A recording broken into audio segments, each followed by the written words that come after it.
a bit of contemporary politics and thinking about and getting to grips with the past. Mr. Burrows, what is our plan for today and why? Interesting why. So we're going to Stormont, which, as we know, is actually suspended. We'll get a sense of how the Northern Ireland Parliament functions.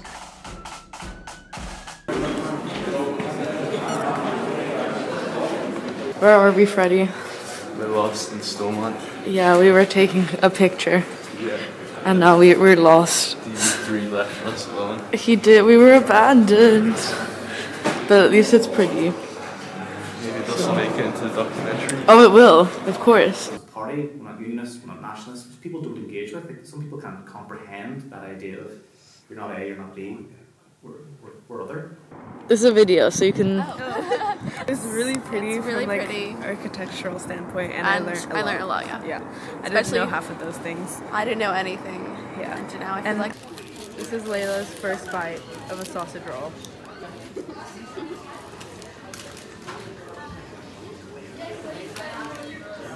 Is it yum? Wait, Amber's first bite. I thought it would be like a full sausage. Like in sausage form. So later on, we're going to walk around two very historic areas in Northern Ireland, the Shankill and the Falls Road. I refer to unionists and loyalists.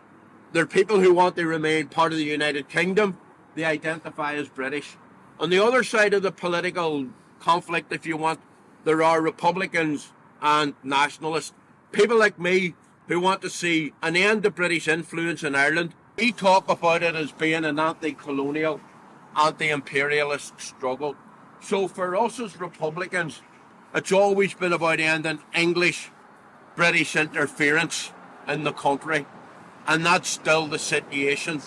The country we are in, Ireland, is partitioned.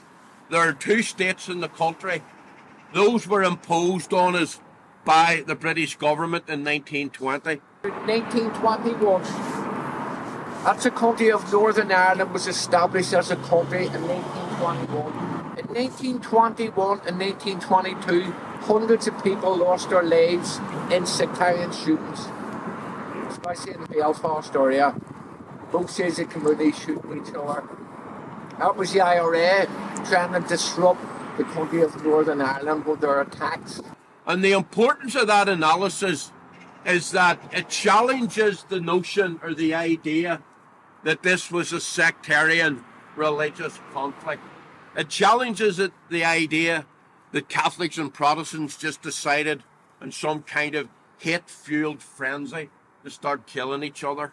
It is important to give you a good understanding how we are different musically and culturally and sports and things like that, and naturally in religion. But as I always say to people, if you're going to look at religion in terms of the politics of the North, you should see it more in terms of political, social, cultural and community identity rather than as a theological thing, because after all, they all claim to be Christians.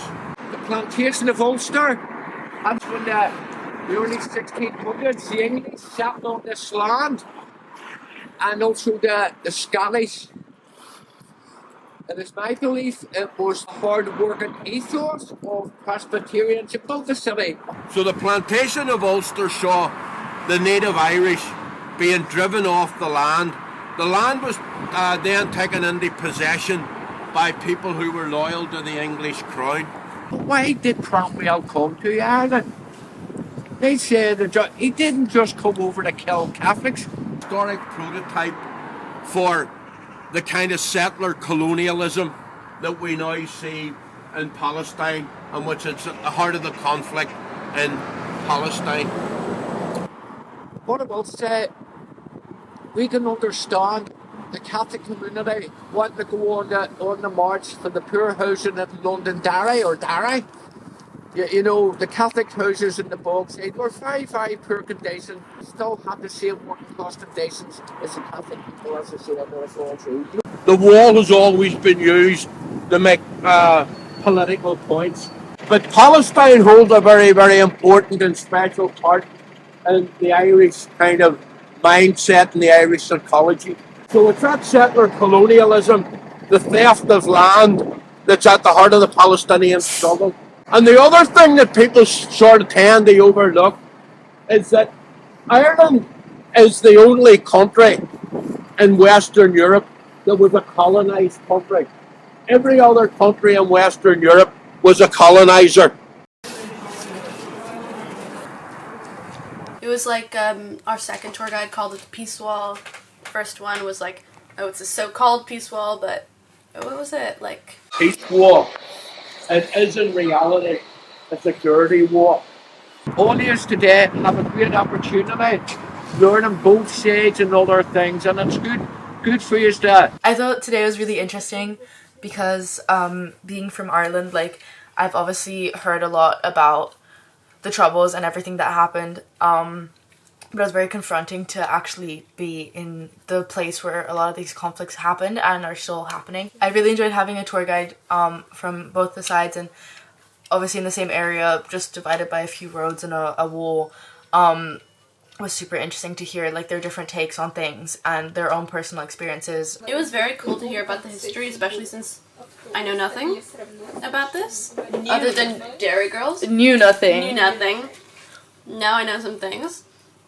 Yeah, it was a really rough time. It was not it's not just some little thing that happened. Like Troubles kind of understates it.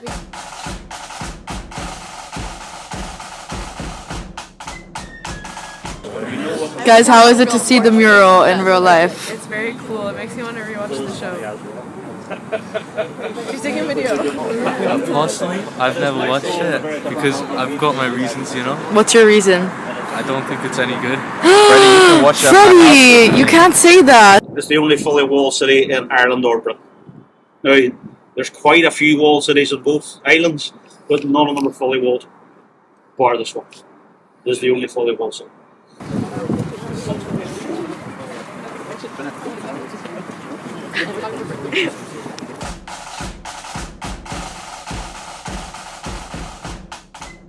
Plantation of Ulster. Province of Ulster, which is basically the head of Ireland, was actually the last part of Ireland to come under English rule. The reason for that is because the Ulster Irish had held the English out. Once they get into the province of Ulster, they then cleared it of native Irish, stole the land. Originally painted on the 5th of January 1969. We want free beer. That was the first suggestion.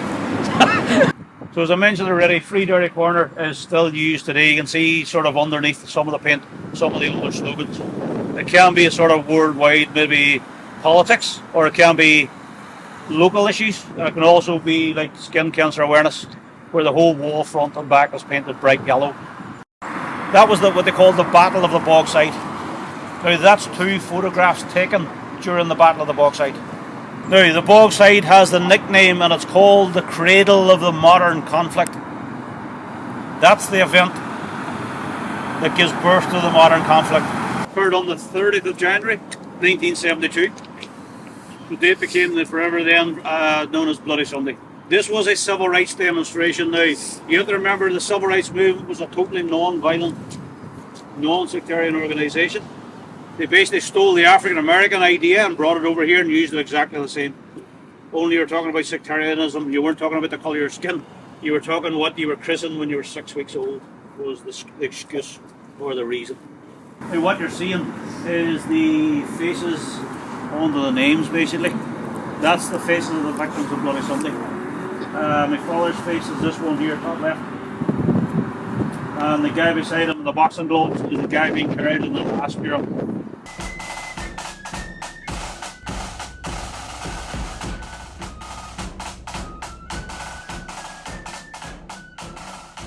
What did you think of the tour? It was interesting. When you talked about walls and having the only complete set of walls, which, you know, he actually cared about what he was talking about on the tours, you know, especially since his dad was one of the victims of Bloody Sunday. So I don't know, like the detail that he actually cares, a personal connection.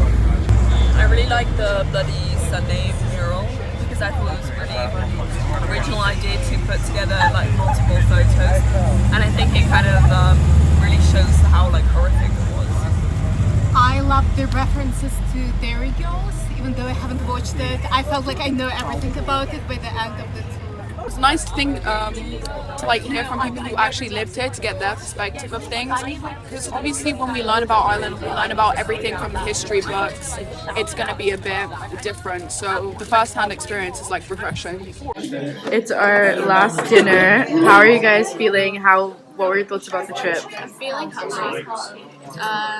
Derry was super cute. Not what I expected. I thought it would be smaller and more like villagey. Information-wise, I think I liked yesterday a little bit better. Yeah. But today was still very informative, very interesting. I think it's the closest I've been to like real life politics. So Derry was really cute. I like seeing the mural on the wall from Derry Girls because obviously it's a great show. What about you guys? I also preferred yesterday because people who basically were involved in the troubles and getting a first-hand perspective and count was pretty good. Trip highlight was the Derry Girls. Yeah, I think it's the best bit.